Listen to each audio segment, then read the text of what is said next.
Hi, I want to show you how to use my phonics stories in your guided reading. With distance learning, it's kind of difficult to run a guided reading group, but you feel it's still important and you want to throw it in there. So I created, and I think I'm going to do a couple different series of them, but you also can find other ones, I think, on Teachers Pay Teachers, or you can use some Get Epics and create your own. So let me show you what I have here. So I made these to follow the diphthong rules here. So here's an example of one. So like if I were to do a guided reading group, I probably would have a Zoom meeting and I could show them the poster and talk about the oo sound, like in moon and soup and blue, and how it can be spelled in different ways, and we would read it and go over these things. Now in my product here, I have the poster, and then I could also have them come up with some different words that also make that oo sound, and we could list it here and we could annotate on here on Zoom. And then I have a story, and I put the story on one slide because I thought if you're doing a Zoom meeting, if all the story is on one page, it'd be easier so that students could read at their own pace, and just mute them all or have them turn their volume. This is how I would suggest. Now, I mean, it is not ideal. We'd love to have our guided reading groups back in the classroom, but if you're having to make do, here's an option. So you could have the kids turn their volume down so they're not hearing everything, and then you could, put the kid's name up and tell them to turn up their volume, or, if you are ready for them to come back. But you can turn them down and then unmute that child so that you're listening to them read, and you could talk to them after everybody reads and have them read it a couple of times. So it's all on one page. And another thing I did on this that kind of I like about this is I highlighted all the oo sounds in blue, so they knew when they got to those oo sounds that made the oo sound, like EW, OO, and OU. I also have it in another form. So like if you were back in the classroom, which is where we would love to be, I have it where it's just black and white so the students could find their own oo sounds in there and find it first before they read it a couple of times. So this product has 5 phonics stories that have different rules. This is just one of them. So after they finish reading it, say 2 to 3 times, then they can answer the comprehension questions. If you're doing a Zoom meeting, you would do this orally with your students and, call on certain ones to answer these questions. I want to show you some other ways you could do your guided reading group using this product. Now, if you're with them in the classroom, I made this just so that it'll be ready when you go back to the classroom. For this, I would print, laminate, and then have them sort, and I would combine them so then they can read it and then put them together and sort them out. You can do it with other rules too that are in the pack. This page is what I did for the digital time. So like you could do this page and put it on Seesaw. I also have this product on Google Slides or your Google Classroom, but I want to talk about how you would do this on Seesaw. So before I go there, actually, let's go ahead and grab some images so that you can see how to do it. All right, let me go back to my beginning part here. So I want to say I had my Zoom meeting and I talked about the rules and we did this part together, the page here, and then maybe came up with some more ideas.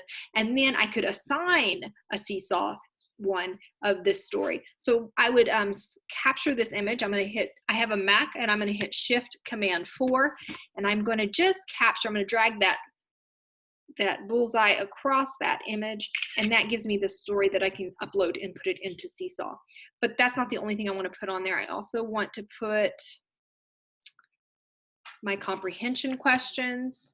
So I'm going to grab that image too, drag, that was Shift Command 4, and I'm going to grab that one. And then for practice, like I could also, for other days, I could also put in these. I'm just going to grab one just to show you, but you could put in several throughout the week. All right, so I have them on my desktop ready to share with you, but I want to go now to Seesaw. Pull that up. And I'm going to go to my Seesaw, and I'm going to make an assignment. So say I had my Zoom meeting, I went over the phonics rules, and now I'm ready to assign an activity for them to do the reading part. And I'm going to do a new activity, create new activity here. And then I'm gonna have phonics readers, phonics story number 2. Or you could label it however you want. And this is with the oo, and oo sound. And I'm gonna go ahead and put the pictures and then I'll finish writing what I wanna say. Okay, so it is on my desktop. It's one of my screenshots. It's these 3. Actually, I think I just wanna do these 2, not those 2, these 2. And then I'm gonna put those in there. So this has my story and my comprehension. And I'm gonna move that to the front. I'm gonna hit my check mark. So this will be where the kids can see it. If you wanted to add in, you know, circle the sight words or circle something, you could have them also draw on this that's loading very slowly because it's windy outside. So just be patient with me. Yeah. Okay, so I had to pause it because it was loading forever. So let's go back to it. Okay, so here you're not going to do anything, but if you wanted to give the kids an assignment to circle something or highlight something, you could definitely do that there. And then on this one, they're going to just type in their answers to these questions. So, but you're not doing anything on this one. You're going to just hit that green check mark and then that'll take you back here. So let me put that on here again because I had to refresh on that crazy freeze there. Stories number 2, and this is my oo, and oo. Read the story.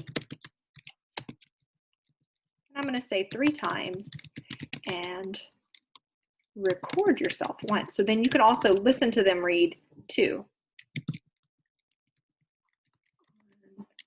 Once. Period. And then answer the comprehension questions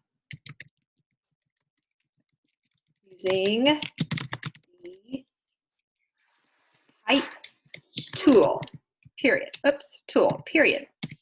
All right, we're gonna go ahead and save that, and then I wanna show you how you can assign that. So like I said, I wanted to do a Zoom meeting to go over the rules, and then I want to schedule the reading assignment. So I'm gonna edit this and say you just have, say Josh and Kate are in this reading group, not all of my students, just these 2, and then I wanna put them in the reading folder. And I'm gonna hit the check mark. And then I'm going to schedule it because I don't want it today. I want it for Tuesday because I'm going to meet with them on Monday first. So you can also do your assignments, which I love this tool. And I want it to go out at 8 a.m. And then check mark and then assign. And then that is it for that. And it just makes it easy. Now I did copy those where they would draw. And that's just another thing, another assignment you can put through the week. Okay, so we are done with this, and I hope that that helped you see how to assign and do guided reading in this distant learning time. Thanks.